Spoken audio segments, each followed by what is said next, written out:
gostou de matemática, física e começou a aprender bastante sobre isso e tal. Mudou a tua visão sobre a vida de forma geral? Aprender tudo isso? Cara, mudou. Acho que tudo que a gente pega, cara, e estuda a fundo, entende, eu acho que isso muda a gente, né, velho? Muda, é aquilo que a gente tava conversando antes, assim, eu acho que essas coisas, velho, o conhecimento de algum jeito, para além de todo o potencial que ele tem, ele também ele é uma lente diferente, velho, que te permite enxergar as coisas sob uma ótica mais profunda, assim, cara, um cara que é médico, sacou? Ele olha pro corpo humano de um jeito diferente e tal, ele tem uma lente diferente pra enxergar vários fenômenos que pra gente são simples, pro cara, ele enxerga de uma forma diferente, saca? A física, a matemática também, assim, acho que muda no sentido de possibilitar enxergar as coisas nessa ótica diferente que normalmente as pessoas não conseguem. Mas, assim,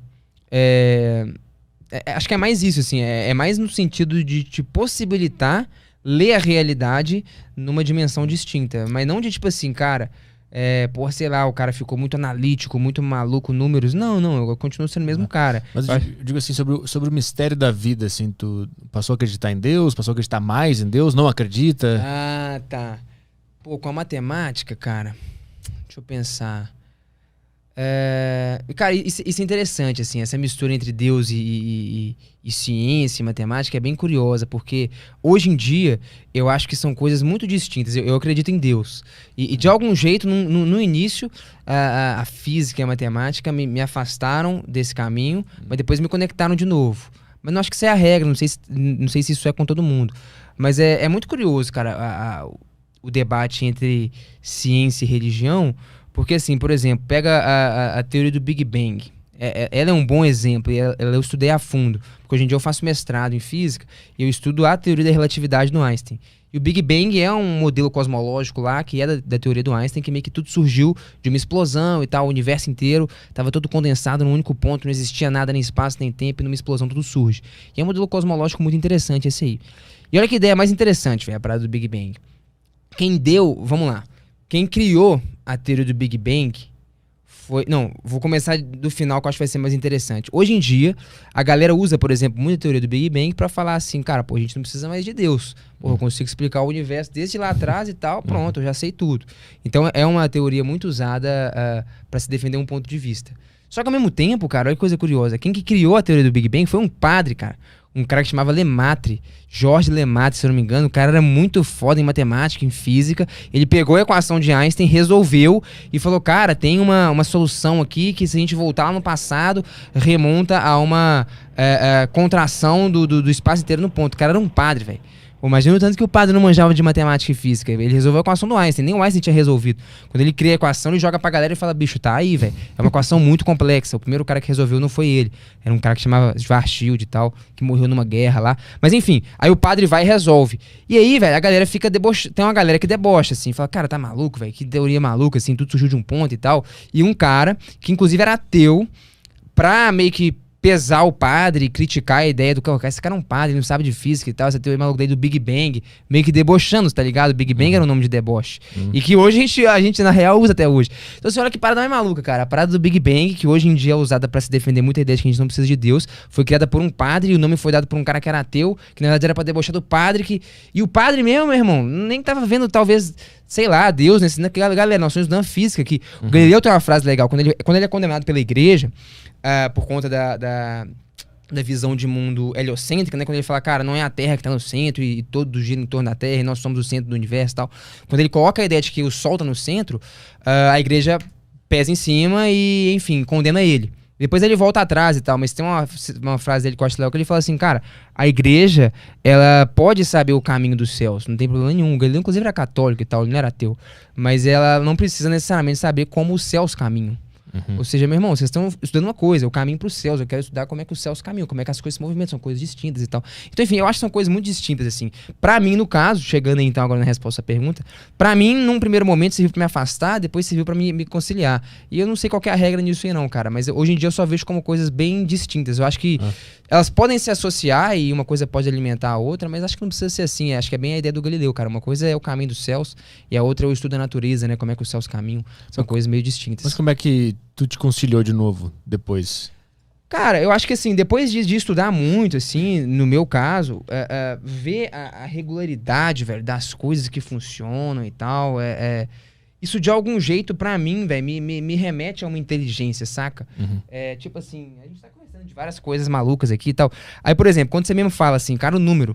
Cara, como assim? Será que o cara inventou, descobriu? Porque é um negócio que já tava lá, a roda, o cara usa e tal. Tipo, cara, já tava ali em algum lugar, não é possível.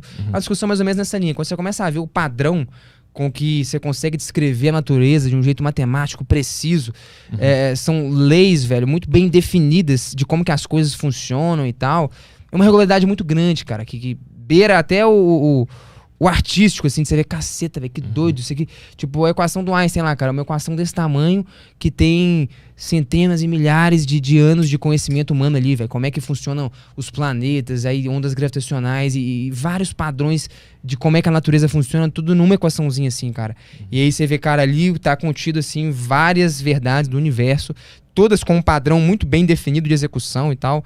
Ali, nesse sentido até, eu tendo a acreditar que o cara tá mais descobrindo a coisa do que criando. Porque tu tem um padrão muito perfeito de como que acontece, assim. É difícil você sacar, você acreditar que o cara só criou aquilo e não descobriu. Mas enfim, nesses caminhos aí, nessas veredas, cara, de algum jeito eu acho que você esbarra com... Você pode esbarrar, acho que você não precisa esbarrar. No caso, eu esbarrei, né? Acho que essa experiência é bem pessoal. Porque eu tenho colegas que na verdade... são grandes físicos e tal, muito inteligentes, e eles, no caso, são ateus. Então, acho que foi meu caminho pessoal. De algum jeito, eu esbarrei com essa parada meio metafísica, assim, meio transcendente e tal. Que pra mim fez muito sentido, sabe? Tu acha que quanto mais matemática tu conhece, mais tu tá conhecendo Deus? Pra mim, sim. Pra ti, pra claro. mim, é tipo a ideia do Galileu lá. O Galileu tinha essa ideia também, né, cara? Cara, nós estamos desvendando a linguagem que Deus usou pra escrever o universo e tal.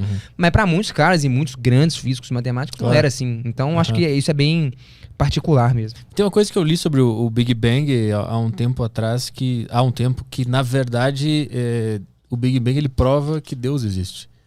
Porque era uma teoria que é muito profunda pra minha cabeça. Eu vou tentar te passar. Manda aí. O que estava escrito lá era um artigozinho. Basicamente era assim, se já existia uma equação que daria na vida humana depois dessa grande explosão, deu uma explosão que gerou a vida humana depois de muito tempo. Então tem uma equação funcionando aqui, né? Que o resultado é vida humana. Essa equação já existia antes da explosão, né? Como possibilidade. O mundo das ideias lá. Porque se não existisse essa equação dando o resultado da vida humana, ela nem teria sido colocada em prática. Então isso é meio que um indicativo que essa equação, que é uma inteligência, que já estava por trás, né? Já estava lá no mundo das ideias, das possibilidades. Caso ela não existisse, só ia explodir e não acontecer nada. Eu acho que essa parada aí, bicho, é uma parada meio que pessoal. Eu acho que o Big Bang não prova que Deus existe, nem prova que ele não existe. Eu acho que ele é uma teoria científica que explica muito bem uma parada. Eu acho que essa interpretação mais espiritual, ela é particular mesmo e ela foge do escopo da ciência. O cara que criou a teoria era um padre, ele nem tá falando de Deus. Ele falou, galera, a equação funciona assim, ó. E tal. Então, assim, nós estamos explicando como é que a coisa funciona. Porque, assim, você pode tanto falar, né? Pô, então se surgiu de um ponto, não precisa de Deus. Ou um cara fala, não, então esse ponto ali foi o estralo de Deus. E sei lá, acho que essas coisas são meio particulares, saca? A teoria, no fundo, acho que esse é o ponto. Ela não diz nada disso. E nem tá interessada nisso, saca? É a gente que tá interessado em de algum jeito, dar significados às coisas. Filosofar. Que façam sentido pra gente e tal. Que a gente sempre quer fazer, na real, né? Mas que foge um pouco ao escopo da ciência. Tipo, a ciência, ela é muito... Eu acho esse um caráter muito interessante dela. Ela é muito objetiva e crua no que ela quer fazer. Tipo o Newton, quando criou a teoria da gravitação, ele falou, galera, é assim que funciona e tal. A força que mantém os corpos em órbita é desse jeito, etc e tal. E alguém um dia foi e perguntou pro Newton, cara, mas como é que essa força funciona? Cara, desculpa, como é que funciona? Não, como é que funciona? Ele escreveu, né? Mas de onde que vem isso aí? Falei, galera, não sei lá, bicho. Coloquei na mesa aqui, meu irmão, é isso aí. Porque aí chega talvez num ramo que beira meio que a filosofia, tá ligado? Mas de onde que vem? Sei lá, eu acho que é aquilo que a gente começou conversando, cara, lá atrás, né? A parada começa na filosofia. A física era uma filosofia natural. E de algum jeito a linha é tênue entre um e outro. Mas acho que chega uma hora que, cara, com a matemática a gente pega e apresenta toda a teoria de um jeito muito consistente e analítico. E é isso aqui, saca? Frio. E daqui pra frente é mais filosófico do que físico. Tipo, sempre vai chegar alguma pergunta que é tipo essa, assim, pra mim, antes desse ponto aqui, o que era? Meu irmão, a física só vai até aqui.